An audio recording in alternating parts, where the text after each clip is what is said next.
왜 이 6절이 빌립보서 전체를 관통하는 핵심 구절이 되는지 살펴보겠습니다. 지난주에 빌립보서의 중심 주제는 그리스도 예수 안에서의 기쁨이라고 하였죠. 그러나 바울이 처한 상황만을 보면 그처럼 기뻐할 만한 상황이 아닙니다. 알다시피 지금 바울은 로마의 감옥에 갇혀 있습니다. 감옥 생활이 객관적으로 기쁘다든지 행복하다든지 그런 감정을 느끼기에는 적합한 장소가 아니죠.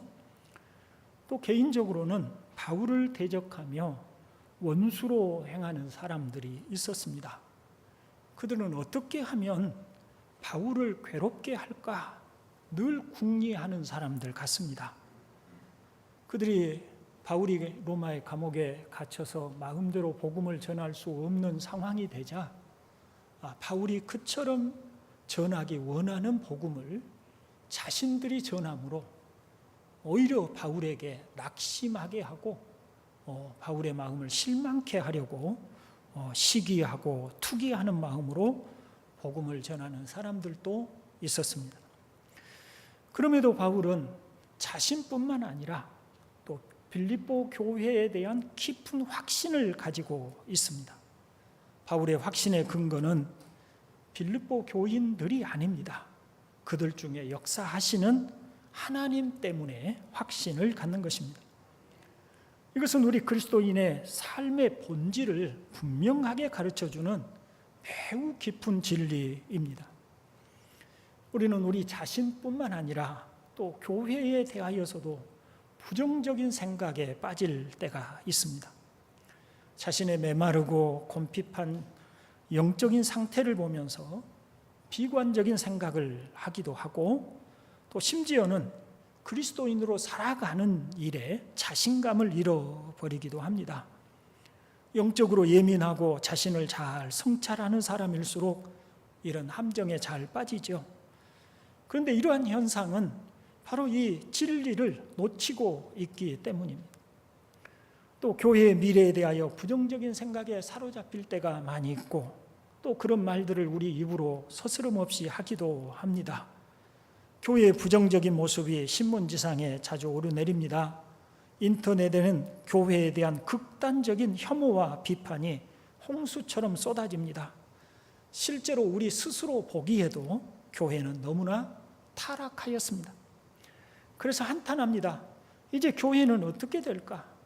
대다수의 사람들이 이처럼 교회에 대해서 부정적으로 바라보니 전도는 점점 더 멀어지겠구나 하는 생각을 하기도 하고요.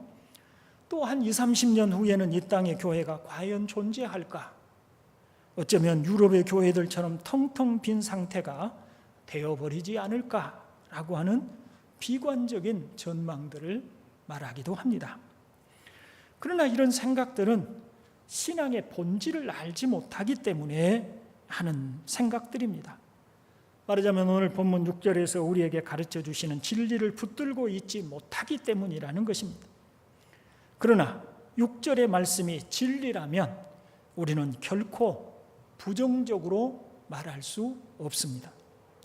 여러분, 오늘 본문 6절은 그리스도인의 신앙의 본질을 설명한다고 말씀드렸습니다. 그리스도인들에게 착한 일이 이미 시작이 되었고 그 결말은 하나님에 의해서 보장되었다고 합니다.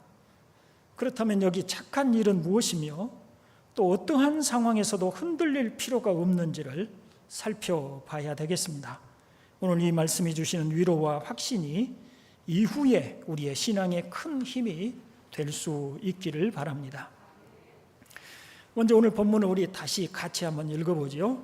너희 안에서 착한 일을 시작하신 이가 그리스도 예수의 날까지 이루실 줄을 우리는 확신하노라. 아멘. 여기에 착한 일을 시작하신 이가 있다고 합니다. 말하자면 빌립보 교인들 안에서 착한 일을 시작하신 분입니다. 누굴까요? 하나님이시지요. 바울은 마게도냐로 건너가고 강가에 있는 여인들에게 복음을 전하고 빌립보 감옥에 갇히기도 하고 간수에게 복음을 전하기도 했습니다. 바울이 한 일의 결과로 빌립보 교회가 탄생하였으니 바울의 공로를 결코 무시할 수 없습니다. 그런데 바울은 자신이 한 일을 착한 일이라고 하지 않습니다. 바울의 의중을 따르자면 바울을 통해서 하나님이 하셨다는 것입니다.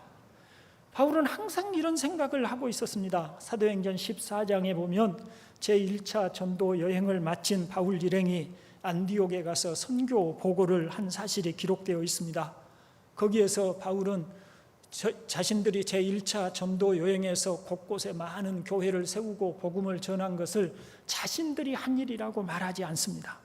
사도행전 4장 27절에 보면 하나님이 함께 행하신 모든 일과 이방인들에게 믿음의 문을 여신 것을 보고하였다고 말씀을 하고 있지요. 하나님이 하셨다고 합니다. 이방인들의 믿음의 문을 여신 분도 하나님이시라고 합니다. 그냥 의례적으로 하는 말이 아니라 바울은 진심으로 그렇게 확신하고 있습니다. 시작하신 일은 바울이 아니었습니다. 하나님이셨습니다. 이 구절은 또한 빌립보 교인들 사이에 교인들 스스로 시작한 일이 아니라는 의미가 있습니다. 사람들이 모여서 이러저러한 뜻을 모아서 하나의 단체를 형성하듯이 교회가 탄생한 것이 아닙니다. 어떤 한 목회자가 자신의 재산과 또 자신의 열성과 자신의 그 노력을 다해서 교회가 탄생한 것이 아닙니다. 빌립보 교회는 바로 하나님의 작품이었습니다. 지난주에 말씀드린 바를 상기해 보십시오. 바울이 아시아에서 복음을 전하려고 하였지만 길이 막혔습니다. 꿈에 마게도냐 사람이 나타나서 손짓하는 환상을 보았습니다. 그 환상은 바울 스스로 만들어낸 환상이 아니었습니다. 잠을 자는데 그 환상이 보인 것입니다. 하나님이 그에게 환상을 보여주신 것입니다. 바울이 강가에서 복음을 전할 때 루디아가 마음을 열고 복음을 받아들였습니다. 바울의 말주변이 좋아서도 아니고 루디아의 총명이 돋보여서도 아닙니다. 주께서 그 마음을 여셨다고 말씀을 하고 있습니다. 바울을 괴롭게 하던 여종에게 붙어있는 귀신을 쫓아낸 것은 바울의 능력이 아니라 하나님의 능력으로 쫓아낸 것이었습니다. 감옥에 지진이 일어난 것도 바울이 한 일이 아닙니다. 하나님께서 그 지진을 일어나게 하여 주신 것입니다. 하나님이 행하신 일입니다. 그리고 지진이 일어났는데 왜 죄수들의 손과 발에 착고가 풀어집니까? 하나님께서 하신 일이기 때문입니다. 그러므로 그런 재반의 사항들을 세밀히 관찰하고 살펴보면 이 모든 일을 하신 분이 바로 하나님이심을 명백하게 보여주고 계시는 것입니다. 더 나아가서 바울은 빌립보 교회에서 착한 일을 시작하신 분이 하나님이시라고 하면서 하나님이 끝까지 책임을 지실 것이라고 말씀을 하십니다. 너희 안에 착한 일을 시작하신 이가 그리스도 예수의 날까지 이루실 줄을 우리는 확신하노라고 말씀하죠. 이 일이 완수될 때까지, 완성될 때까지, 그 마지막 완성의 순간까지 하나님이 끝까지 책임을 지시고 이루실 것이라고 말씀을 하고 계시는 것입니다. 단순히 시작만 해놓고 손을 놓고 계시는 분이 아닌 것입니다. 바울은 교회를 하나님이 사람들의 마음속에서 일하는 곳으로 바라봅니다. 이것은 진리입니다. 기독교회는 하나님께서 행하신 일들의 결과물입니다. 사랑은 여기 있으니 우리가 하나님을 사랑한 것이 아니요 우리가 하나님을 사랑한 것이 아니요 하나님이 우리를 사랑하사 우리 죄를 속하기 위하여 화목제물로 그 아들을 보내셨음이라 하였습니다. 교회는 인간들이 깊은 사색을 통해서 무엇인가를 깨달아서 나온 것이 아니고 또 도덕적인 삶을 사는 방법을 숙고하다가 나온 것이 아닙니다. 우리가 아직 죄인 되었을 때에 그리스도께서 우리를 위하여 죽으심으로 하나님께서 우리에 대한 자기의 사랑을 확증하셨느니라고 하셔서 하나님이 먼저 우리에게 은혜를 베푸시고 구원의 길을 우리에게 주셔서 시작하신 일이었던 것입니다. 사랑하는 형제 여러분, 바울 개인을 보십시오. 바울은 자신이 과거에 어떤 사람이었는지 한시도 잊지 못합니다. 자신이 비방자요 교회 박해자였다는 것을 분명히 알고 있습니다. 그가 어느 날 그리스도인들을 박해하기 위해서 다메섹으로 가고 있을 때에 주님을 만나지 않았더라면 자신은 여전히 교회의 핍박자로 살았을 것이라는 점을 잘 알고 있습니다. 바울 자신이 그리스도인이 되고자 한 것이 아닙니다. 자신이 그리스도인이 되겠다고 생각한 적도 없습니다. 그것은 자신이 시작한 일이 아니었습니다. 그래서 바울은 늘 하나님이 하셨다고 말합니다. 우리는 어떨까요? 우리가 그리스도인이 된 것은 여러 경로를 통해서일 것입니다. 그러나 어떤 경로를 통해서든 한 가지 분명한 것은 우리는 허물과 죄로 죽은 자들이어서 스스로는 하나님을 알 수도 없고 믿을 수도 없는 상태였다는 것입니다. 우리는 죄 아래 살면서도 자신이 그처럼 하나님의 진노를 받을 죄인인 것을 알 도리가 없었습니다. 많은 사람들이 복음을 들었습니다. 대다수의 사람들은 복음을 듣지만 받아들이지 않았습니다. 그런데 우리는 어떻게 복음을 받아들였고 스스로 죄인됨을 알게 되었으며 우리의 구원자로 예수님께서 십자가에서 우리를 대신하여 죽으셨다는 것을 믿게 된 것입니까? 하나님이 하신 일인 줄로 믿습니다. 하나님께서 우리 안에서 착한 일을 시작하셨습니다. 그리고 지금까지 우리를 지켜주셨습니다. 이것을 믿으시기를 주의 이름으로 축원을 드립니다. 두 번째 요점으로 안에서라는 말씀의 의미를 살펴보겠습니다. 착한 일을 하나님이 시작을 하셨는데 어디에서 시작하셨냐면 우리 안에서 시작을 하신 것입니다. 성경은 우리가 예수님을 믿음으로 일어난 변화를 거듭남 혹은 새 창조, 중생과 같은 용어로 말씀을 합니다. 이러한 표현들은 그리스도인이란 단순히 잘못된 과거를 새롭게 딛고 변화된 갱생을 의미하는 말이 아니고 또 과거의 모습에서 도덕적으로 더 나은 사람으로 발전된 것이 아니라는 말씀입니다. 그러므로 너희 안에서 착한 일을 시작하셨다라고 하는 말씀은 전혀 새로운 일, 존재하지 않았던 새로운 생명의 작용이 시작이 되었다라는 것입니다. 허물과 죄로 죽었던 너희를 살리셨도다 하였습니다. 존 웨슬리는 기독교란 인간의 영혼 안에 있는 하나님의 생명이라는 말을 가장 좋아했다고 합니다. 웨슬리의 말에 따르자면 우리 안에 작용하기 시작한 거듭난 생명은 하나님이 주신 생명이라는 말이 됩니다.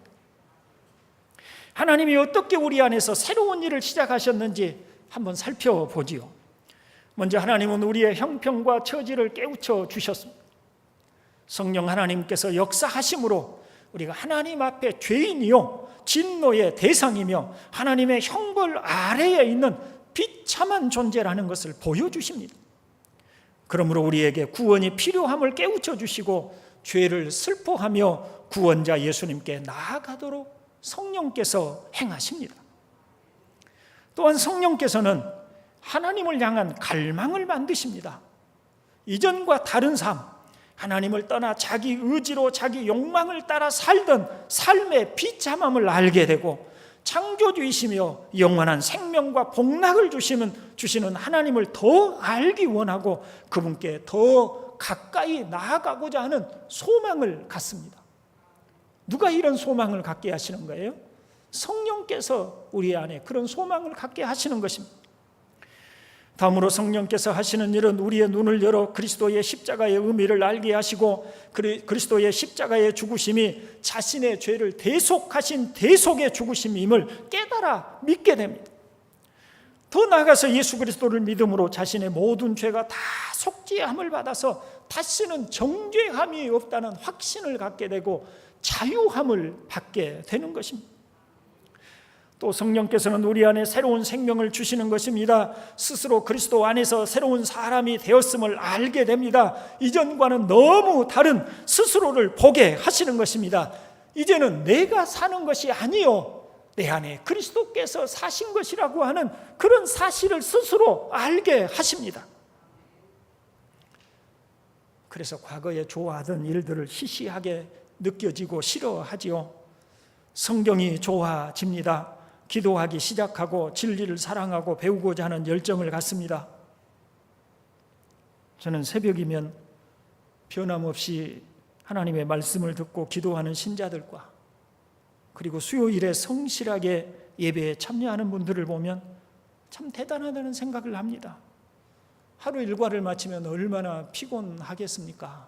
휴식을 취하고 싶고 조금이라도 편안하게 몸을 좀 뉘고 싶고 또 TV도 보고 싶고 그렇게 몸과 마음을 좀 편안하게 하고 싶지 않겠습니까?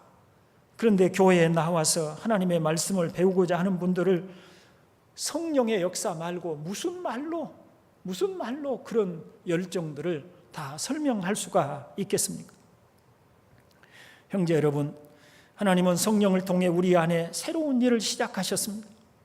처음에는 씨와 같이 작고 보이지 않습니다. 그러나 말씀을 통해 주변의 사람들과 환경을 통해 우리가 종종 우연이라고 부르는 일들을 통해 새 사람으로 자라게 하시고 완성시켜 나가십니다. 말하자면 그리스도의 형상으로 빚어져 가는 것입니다. 이렇게 설명해 볼 수 있습니다. 교회는 하나님의 작업장이고 그리스도인은 하나님이 만드시는 작품입니다. 우리가 회심했다고 다 되었다고 하시지는 않습니다. 하나님은 우리 안에서 계속해서 일하십니다. 때때로는 실망스러운 일들이 생기고 돈이나 직장을 잃기도 하고 건강을 잃어버리기도 합니다. 지금은 왜 이런 일이 일어나는지 우리는 알지 못하지만 어느 시점이 되면 이 모든 일들이 우리의 머리털까지도 세심바 되시는 하나님께서 목적이 있어서 행하신 일들임을 모두가 알게 될 것입니다. 여러분, 그리스도인이 된다는 것은 바로 이런 것입니다. 우리 안에 이런 일이 일어나고 있음을 인식하는 것입니다. 하나님이 자신을 다루시고 만들고 계심을 깨닫는 것입니다. 그러므로 우리가 알거니와 하나님을 사랑하는 자 곧 그 뜻대로 부르심을 입은 자들에게는 모든 것이 합력하여 선을 이루느니라는 말씀을 믿고 범사에 감사하게 됩니다. 보십시오. 우리 안에서 이 새로운 일을 시작하시고 끝까지 붙들고 완수하여 나가시는 분은 하나님의 성령이십니다. 그 성령께서 그리스도 예수의 날까지 계속해서 우리 안에서 일하고 역사하고 계십니다. 지금도 말입니다. 세 번째 요점은 하나님이 이렇게 착한 일을 하시는 목적이 무엇이냐 하는 것입니다. 우리 본문을 다시 한번 읽어보십시다. 너희 안에서 착한 일을 시작하신 이가 그리스도 예수의 날까지 이루실 줄을 우리는 확신하노라. 아멘. 목적이 무엇입니까? 그리스도 예수의 날까지 이루게 하려고 하시는 것이 바로 하나님의 목적입니다. 그리스도 예수의 날을 위해서 우리를 빚으시고 준비시키시는 것입니다. 성경은 죽음의 날을 위해서 우리를 준비시킨다고 하지 않습니다. 우리는 그리스도 예수의 날, 즉 우리가 그처럼 고대하고 기다리는 위대한 날을 준비하고 계시는 것입니다. 그리스도 예수의 날은 어떤 날입니까? 모든 하나님의 구원 사역이 완성되고 마무리되는 장엄한 날인 것입니다. 성경을 따르면 사람이 죄를 짓고 하나님을 배반하였을 때 이미 하나님은 이 위대한 일을 시작하셨습니다. 여자의 후손으로 오실 구세주에 대한 약속이 하나님의 시작을 알리는 서막이었습니다. 그리고 하나님은 끊임없이 그 일을 이루어 가셨습니다. 노아의 홍수 때 온 세상이 다 죄가 가득 차고 관영하고 사람들이 생각하는 것이나 계획하는 것이 다 악할 뿐일 때에도 하나님은 그 일을 멈추지 않으셨습니다. 노아라고 하는 사람을 택하셨고 노아라고 하는 사람에게 은혜를 베푸셨고 그로 하여금 의의 삶을 살게 하셨고 그러므로 노아를 구원하여 주셔서 방주를 통해서 계속해서 하나님의 구원 사역이 그치지 않게 하셨습니다. 사람들이 바벨탑을 쌓으며 하나님을 거역하고 하나님을 떠나서 행하려고 할 때 인간들이 자신들의 이름을 내려고 할 때 하나님께서는 그 일들을 무산시키셨지만 그래서 사람들이 다 뿔뿔이 흩어지고 언어도 다 달라졌지만 하나님께서는 아브라함이라고 하는 갈대아 우르에 살고 있는 한 사람을 다시 선택하시고 부르셔서 하나님의 구원의 사역을 계속해서 이루어 나가시는 것을 보게 됩니다. 하나님은 아브라함을 통해 믿음으로 많은 민족이 복을 받는 비전을 보여주셨습니다. 구약 성경은 하나님께서 사람의 죄를 용서하시고 사하실 구원자에 대한 말씀으로 가득합니다. 또 구약은 하나님께서 하나님의 아들 우리 주 예수 그리스도를 통해서 어떻게 우리 죄를 사하실 것인지에 대한 비밀도 가르쳐 주셨습니다. 소와 양과 같은 짐승의 피를 통해 속죄받는 방법을 가르쳐 주심으로 장차 하나님의 아들의 피로서 속죄받는 길을 가르쳐 주신 것입니다. 신약 성경은 우리 주님께서 구약의 약속대로 오셔서 우리의 죄를 대속하시고 십자가에 죽으신 것과 우리에게 생명을 주시기 위하여 다시 살아나신 것을 기록합니다. 그리고 사도들의 가르침을 통해 누구든지 우리 주 예수 그리스도를 믿음으로 모든 죄를 사함받는다는 진리를 가르쳐 주셨습니다. 이 모든 일을 하나에서 10까지 차근차근 진행하시고 행하시는 분은 바로 하나님이십니다. 하나님은 이 모든 구원의 일을 영화 감독이 한 편의 영화를 찍어내듯이 모든 일을 주도하여 영화를 만들어내듯이 하나님께서 구원의 경륜을 처음부터 완성의 날까지 주도적으로 일해가고 계신다는 사실입니다. 그리고 하나님은 우리가 도달할 지점 또한 보여주시고 가르쳐 주셨습니다. 지금 우리가 사는 저주받은 세상이 아니라 회복되어 흠없고 완전해지는 것입니다. 의가 있는 곳인 새 하늘과 새 땅이 되는 것이며 하나님의 아들이 다시 왕으로 오셔서 통치하시는 것입니다. 온전하게 된 의인의 영들이 영광스러운 몸으로 죽은 자들 가운데서 부활하여 새 하늘과 새 땅에 그리스도와 함께 거하는 날입니다. 최종적인 해방과 구속이 이루어지는 영광의 날입니다. 그 날을 우리에게 보여주시면서 그때까지 내가 쉬지 않고 일하겠다, 그때까지 내가 너희 안에 시작한 구원의 일을 끝까지 완수하겠다고 하나님의 말씀하고 계시는 것입니다. 사랑하는 형제 여러분, 바울의 빌립보 교인들을 향해서 말하는 바를 이렇게 말해볼 수 있습니다. 아무 문제 없다. 하나님이 너희를 흠없이 완전하게 만들어내실 그 위대한 날까지 이 일은 계속될 것이다. 나에게 무슨 일이 닥치고 너희에게 어떤 일들이 일어날지라도 하나님은 상관없이 이 일들을 이루실 것이다. 너희는 다시 오실 그리스도 앞에서 상을 받을 것이다. 그리스도가 주실 기업에 참여할 것이다. 그리스도 예수의 날, 그분이 승리자로 돌아오셔서 세상을 통치하시는 날, 그 장엄한 날에 너희 또한 참여할 것이다. 그날까지 하나님은 또한 너희를 흠없이 지키시고 그날을 맞이할 만반의 준비를 하도록 하실 것이다 라고 말하고 있는 거예요.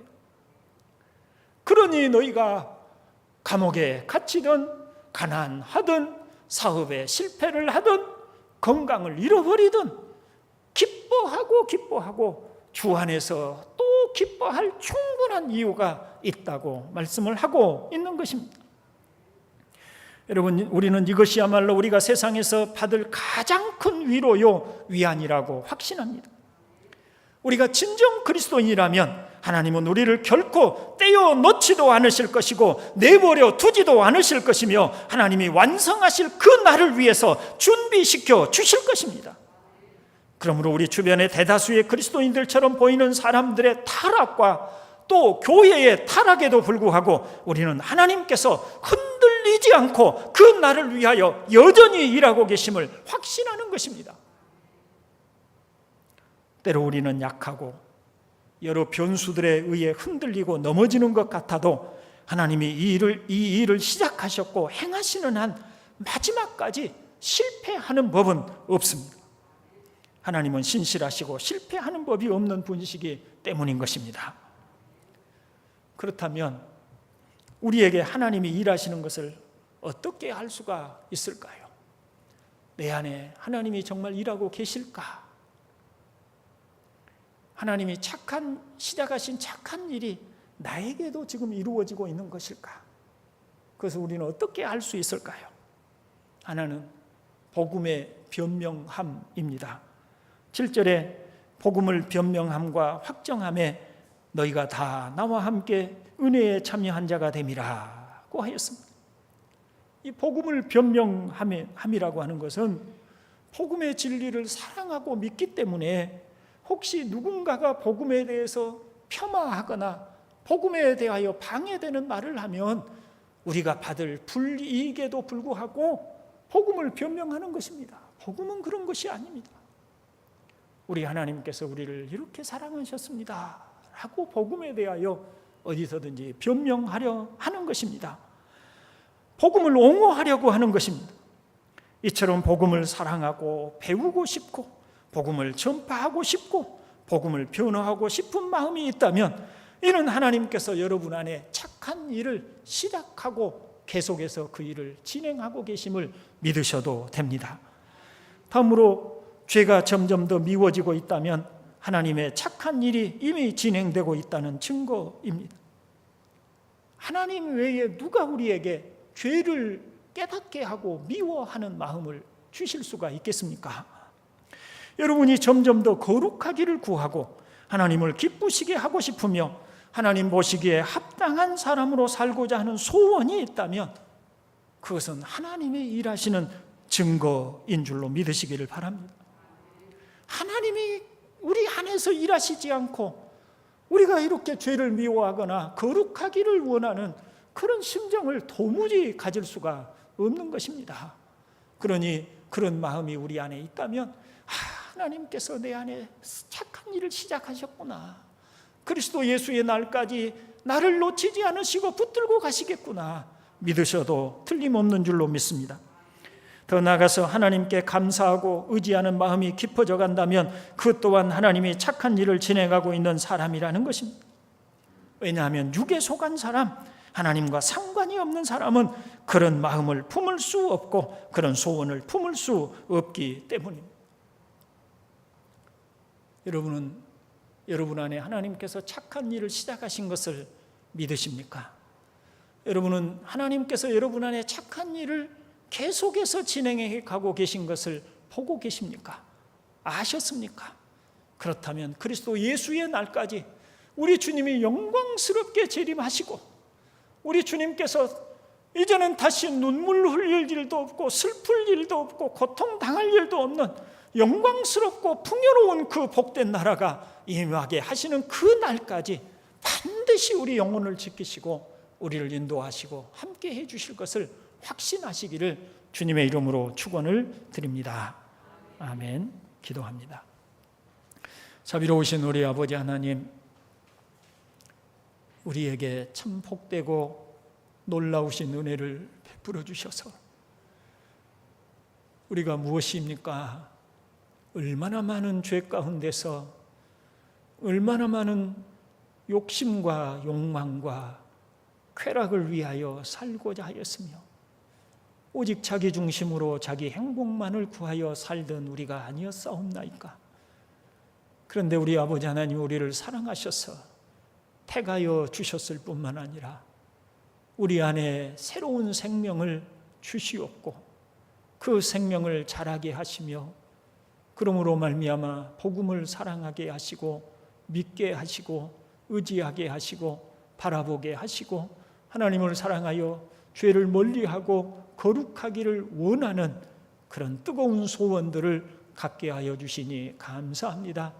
이 모든 일을 행하시는 분이 우리 하나님이신 것을 믿사오니 거룩하신 아버지 하나님 그리스도 예수의 날까지 반드시 우리를 놓지 않으시고 인도하여 가실 것을 믿습니다. 이것을 우리에게 오늘 큰 위로와 위안으로서 허락해 주심을 감사드리오며 구주 예수 그리스도의 이름으로 기도하옵나이다. 아멘. 네. 거리두기 3단계가 금주로 끝나면 그냥 일부로 마치려고 했습니다. 그런데 또 2주가 더 연장이 되어서 부득불 또 이렇게 1부와 2부로 나누어서 예배를 합니다. 아침 일찍 일어나기 힘드셨을 텐데 일찍 나와주셔서 감사합니다.